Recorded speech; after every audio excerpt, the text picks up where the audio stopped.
se dá conta até que ela é assim, né? Parece que é uma evolução pessoal de eu ficar mais aberto e compartilhar o que eu tenho em excesso. Mas tem gente que não consegue para abrir a mão. Gastar um dinheiro assim, tem pessoas de uma capacidade econômica fantástica, que chegam a diminuir até a comida. E se criam situações, vamos dizer, de alto poder econômico, essa avareza continua existindo e eu acumulo, acumulo, acumulo, não preciso. E cada vez eu uso mais esse dinheiro para escravizar quem? Aquele que trabalha por necessidade, né? Aí o exemplo da Amazon, é uma empresa fantástica que entrega tudo a tempo e a hora, mas os entregadores estão trabalhando 14 horas por dia e ganhando o suficiente apenas para pagar suas contas e não tem tempo nem de estar com a família. Pois então, ontem eu ouvi um jornalista de um site, de um jornal lá de São Paulo, que ele teve quando começou todo o enredo, ele teve uma gripe, mas era gripe. Só que como ele teve a gripe naquele momento assim, a direção mandou ele para casa. E ele trabalhava, tipo assim, das 9 da manhã até meia-noite. E eu sei que na profissão, dependendo da tua função, tu trabalha mesmo. Eu já trabalhei 24 horas, tipo assim, sabe, 3, 4 dias seguidos, sem horário para descansar, porque a gente estava num núcleo, num momento assim de crise, alguma coisa assim. E ele trabalhava assim, então como é que era a relação dele que ele contou? Ele pegava os 2 filhos, levava para a escola de manhã, que era o momento dele com os filhos. Quando ele chegava meia-noite, 1 hora da manhã em casa, os filhos já estavam dormindo. Durante o dia ele não via os filhos, porque estava trabalhando, os filhos estavam na escola, aquela, né, o normal. Só que daí ele ficou em casa, desde faz uns 10 dias que ele está em casa, e ele disse, estou repensando toda a minha vida. Eu não sei se o que eu estava fazendo com a minha vida era exatamente aquilo que eu queria. Eu tinha engatado uma primeira e estava indo. Só que eu não estava vendo meus filhos crescerem, eu não estava vendo a vida passar. Eu estava 24 horas em cima de notícia, num estresse violento, e eu não sei se é isso. Agora eu estou repensando. Eu me arrepiei quando eu vi, sabe? Eu digo, puxa, é uma pessoa que está... O vírus está servindo para uma coisa incrível. Ele está realmente pensando nele, na vida dele. Esse é o hipnotismo do capital. Aquela coisa assim, o homem que se faz a si mesmo. Com 30 anos, tu deveria ter, nos Estados Unidos, $1 milhão guardado. Então, para conseguir isso, eu tenho que trabalhar 24 horas por dia e esquecer a vida de relação. Eu só tenho que trabalhar e amealhar.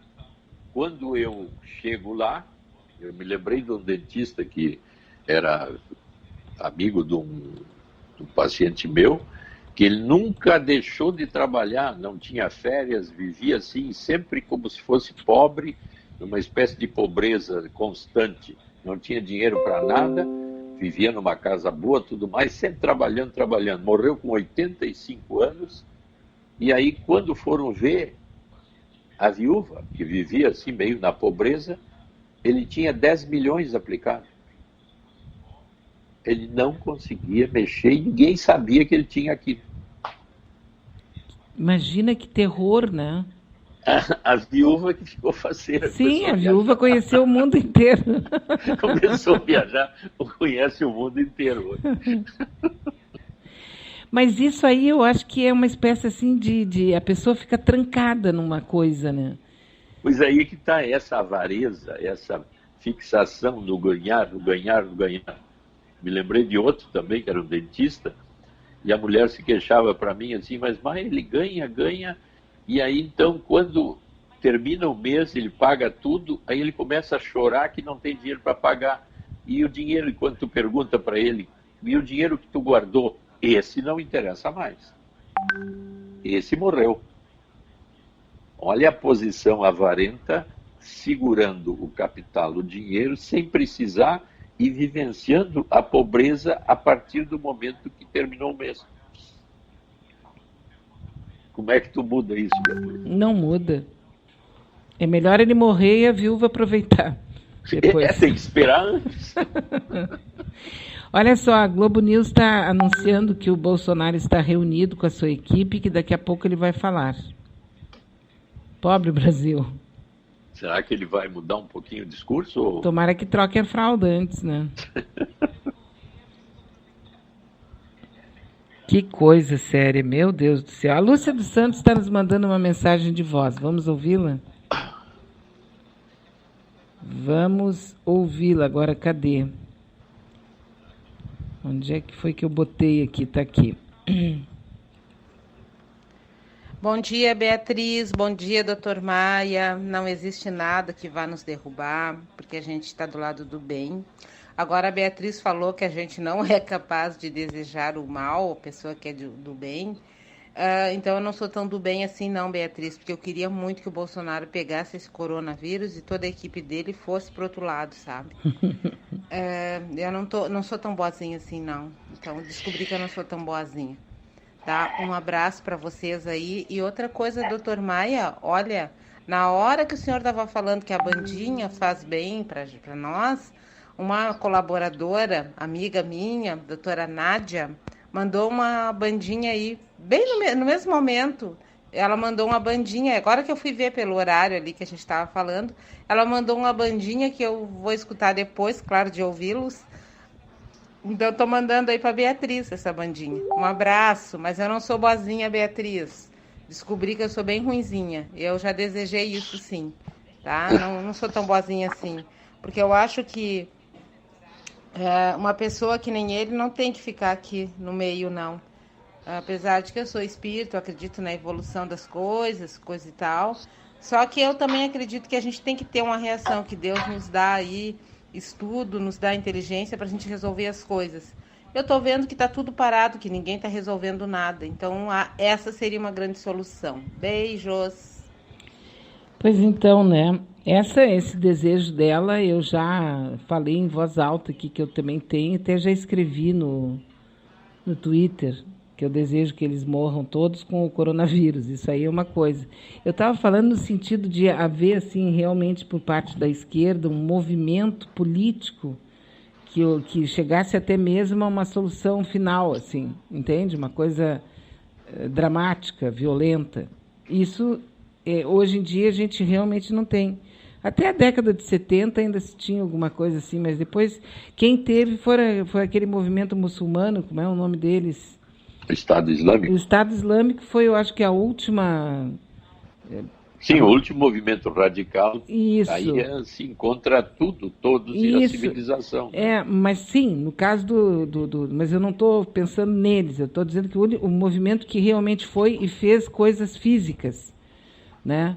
Nós aqui, nós temos nossos políticos, não existe uma ação política radical aqui. O que nós temos aqui é uma fala. As pessoas falam, mas não existe. Então, mas desejar que ele fique com coronavírus e que fique tossindo 2 dias seguidos sem parar, eu tenho esse mesmo desejo. Acho que todo mundo tem. O que se tem basicamente o desejo de que as coisas voltem a ser como antes, né? E poder se manipular a vida de uma forma que hoje ela está presa. Então, realmente, as revoltas surgem em várias direções, né? O que nós temos de bom é isso. O ideal é que as revoltas sejam para fora e não para dentro, né? Que eu não fique mal comigo mesmo, não fique indignado demais, sem ação, e aí isso se expanda para a estrutura em torno da família, né? E uma coisa certa, né, doutor Maia? O Bolsonaro não é louco, né? Não, isso é uma estratégia de funcionamento, né? Vamos dizer assim, o esperto, quanto mais esperto, mais próximo da loucura eu devo ficar, porque aí eu fico malandro e engano os outros, né? Então, a expertise tem que ser de acordo, quer dizer, o que fazer espertamente para solapar um poder que é, nesse momento, mais esperto que eu. Porque não adianta eu fazer diagnóstico, dizer, não, é louco, é isso, tem que morrer ou coisa parecida. Eu tenho que criar uma expertise que seja tão forte e até mais do que ele. E é como tu diz, e quem é que tem que criar essa expertise? O Supremo, o Congresso e o Senado. No momento, seria esses que têm poder equivalente a ele. Fora isso, nós estamos em casa fechados, né? Sim.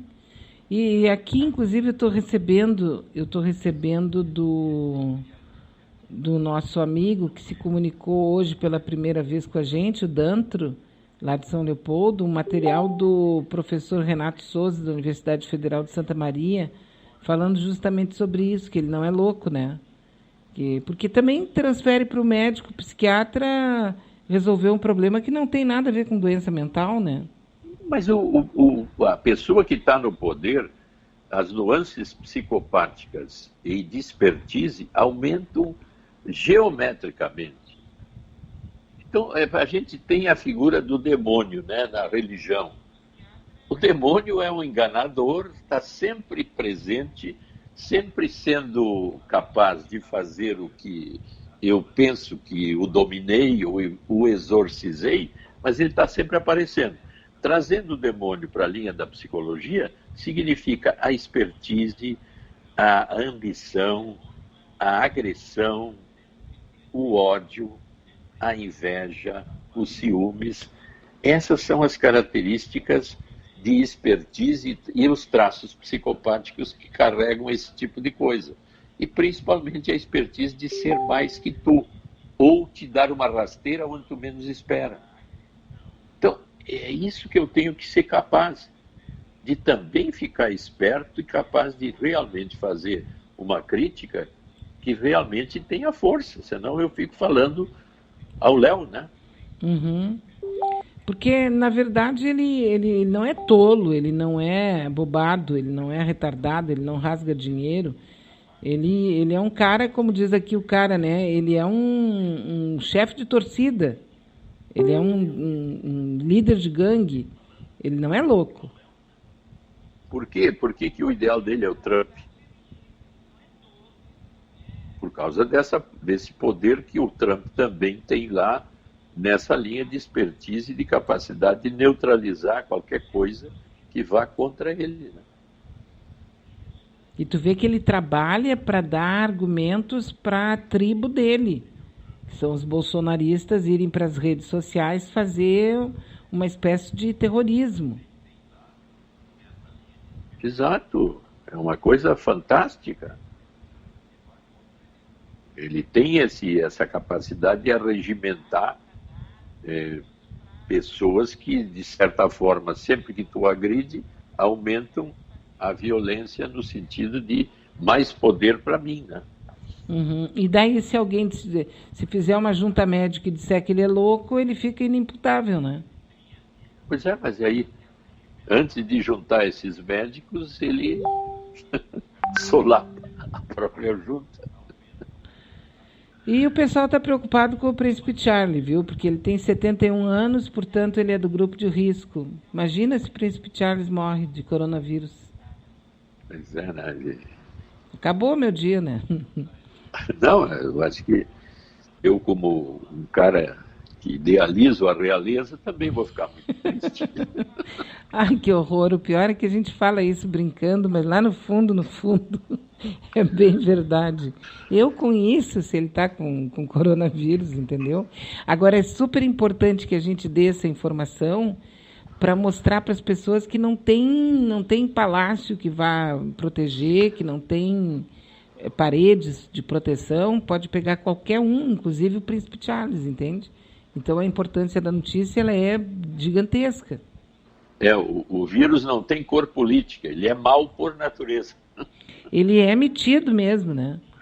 Não, vocês, olha, não interessa o que vocês têm, podem ou deixam de poder. Para mim, todo mundo igual. Agora tem aquela questão lá do hospital de base de Brasília, hospital militar, né? Aliás, o hospital militar aqui de Porto Alegre, ele vai fazer uma espécie assim de um hospital extra de campanha, né?